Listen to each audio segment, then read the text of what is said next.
Nagsagawa po ng kampanya ang isang grupo katuwang ang Quezon City LGU para turuan ng mga bata kung paano maging visible, alert at responsable sa kalsada. Samantala, higit 1,000 senior citizens sa Legazpi, Albay nakatanggap po ng social pension mula sa DSWD. Si Jeremy Piscano sa report. Higit 3,000 mag-aaral mula sa 17 pampublikong paaralan sa Quezon City ang nakisa sa Stay Bright campaign ng Automobile Association Philippines, katuwang ang Quezon City Government at Schools Division Office.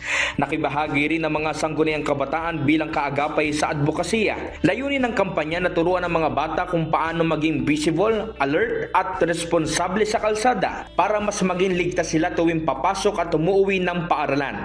Tuloy-tuloy ang kampanya sa iba pang paaralan sa lungsod dahil mahalaga ang kaligtasan ng bawat bata. Nagsagawa ng payout ng social pension ng lokal ng pamahalaan ng Legazpi, Albay para sa mahigit 1,000 senior citizen mula sa iba't ibang barangay sa Legazpi City.